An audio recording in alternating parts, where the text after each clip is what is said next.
얼마 전 한국항공우주산업은 2016년부터 개발한 KF-X 시제기를 공개했습니다. 공식 명칭은 KF-21 보라매로 명명되었고, 로이터를 비롯한 수많은 해외 매체들은 KF-21 보라매 시제기에 대한 보도를 쏟아냈습니다. 한국 방위산업 수준을 대표하는 첨단 군사과학기술 수준과 능력을 보인 역사적인 계기라는 평가 등 호평이 이어졌는데요. 갑자기 옆나라 중국이 KF-21 보라매를 폄하하고 나섰습니다. 또한 한국이 4.5세대 전투기를 공개했다고 하더라도 중국은 군사기술에 뒤처지지 않을 것이라며 그것을 두려워하지도 않는다는 허세를 부리고 있는 상황인데요. 통쾌하게도 중국산 싸구려 전투기를 누가 돈 주고 사냐는 것이 현재 해외 반응입니다. 18일 사우스차이나 모닝포스트는 중국은 군사기술이 뒤처지는 것을 두려워하지 않는다라는 제목의 기사를 보도했는데요. 여기에는 군사 전문가와 분석가들의 주장이 실려 있었습니다. 기사에서는 KF-21에 대한 간단한 설명을 찾아볼 수 있었습니다. 새로운 KF-21 보라매가 한국과 인도네시아 공군이 노후된 함대를 대체하기 위해 설계된 고급 다목적 전투기라는 설명이었습니다. 보라매가 한국어로 젊은 매를 의미한다고 전하기도 했는데요. 이 다음 내용부터 기사는 은근히 KF-21 보라매에 관련된 한국의 계획들을 폄하하기 시작했습니다.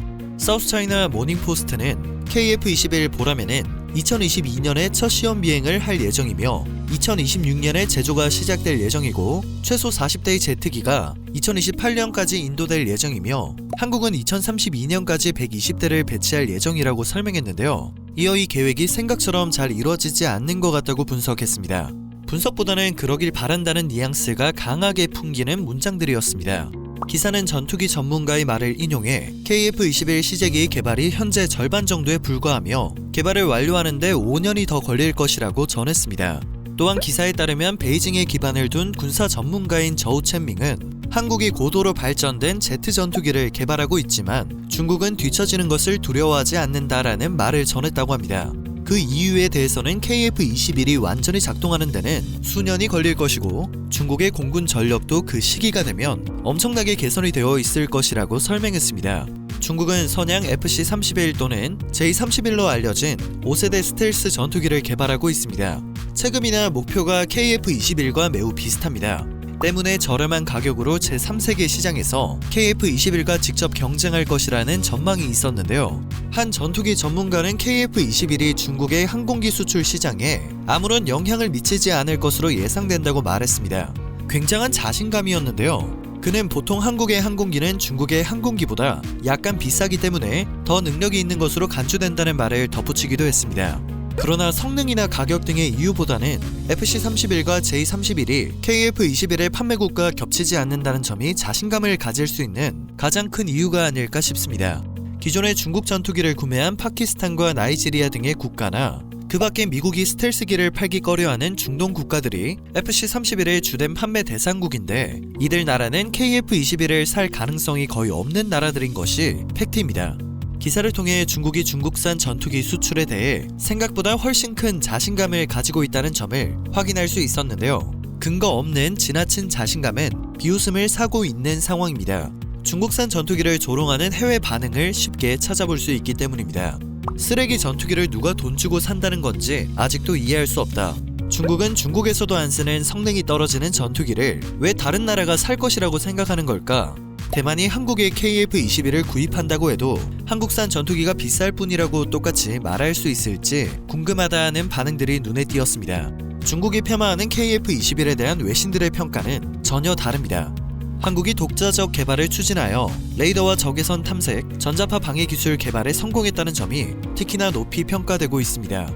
외신들의 평가처럼 KF-21 보라매는 장비와 부품까지 국산화를 추진한 4.5세대의 첨단 초음속 전투기이며 적의 탐지를 피할 수 있는 스텔스 성능과 중거리 공대공 미사일 등을 장착할 수 있는 상당 수준의 무장력을 갖추고 있습니다. 경제적인 가격과 해외 수출 전망도 밝은데요. 군사 전문가들도 한국이 유럽연합과 영국, 일본과 인도, 터키 등이 각각 독자형 차세대 전투기를 개발하고 있는 가운데 KF-21 보라매 시제기 공개를 하였다면서 2016년 1월부터 불과 5년 만에 독자형 4대 핵심 장비를 탑재한 시제기를 공개하면서 가격은 F-35 라이트닝 스텔스기보다 저렴할 것으로 전망하고 있습니다. 지난 9일 로이터도 한국항공우주산업이 2020년 5월부터 2021년 2월까지 약 2100회의 기존 시험 비행을 실시하였다면서 2026년부터 대량 생산에 들어가면 더욱 가격이 낮아져 F-35 구매에 재정적 부담을 갖는 국가들로부터 구매 협상이 있을 것이라고 전망했습니다. 한 가지 확실한 것은 2020년대에 세계 각지의 중소형급 세미 스텔스 기종을 개발 및 완료하는 기종은 KF-21밖에 없다는 점입니다. 따라서 KF-21이 가격을 낮추고 괜찮은 성능만 뽑아줄 수 있다면 세계 중소형급 전투기 틈새 시장을 잘 노릴 수 있다는 의견에 무게가 실리고 있습니다. KF-21 보라매의 경우 오히려 해외 매체에서 더 좋은 평가를 받고 있으며 판매 전망 또한 높게 잡고 있는 편입니다. 중국의 상황과 매우 대비되는 모습인데요. 더 드라이브는 KF-21의 매력에 대해 언급했으며 CNN은 아예 KF-21 출고식 방송 후 필리핀과 태국, 이라크 등의 국가에서도 KF-21의 구입 가능성이 있다는 기사를 내보냈습니다.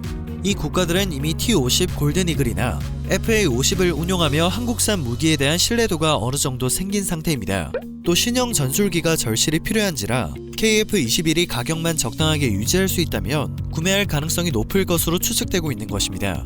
이외에도 KF-21에 대해 호평하는 기사나 도입이 예상되는 국가들은 더 많이 찾아볼 수 있는 상황입니다. 거론된 국가들이 모두 KF-21을 도입할 리는 없겠지만 각국 외신들은 판매 가능성 자체에 큰 점수를 주고 있습니다. KF-21을 FC-31이나 J-31에 비교하며 은근히 한국산 전투기를 폄하하고 숟가락을 올리려고 하는 중국의 꼼수는 전혀 통하지 않고 있습니다. 오늘 전해드릴 소식은 여기까지입니다. 영상이 정보가 되셨다면 그것만으로도 감사드립니다. 늘 새롭고 유익한 뉴스를 전하는 로버튜브 되겠습니다.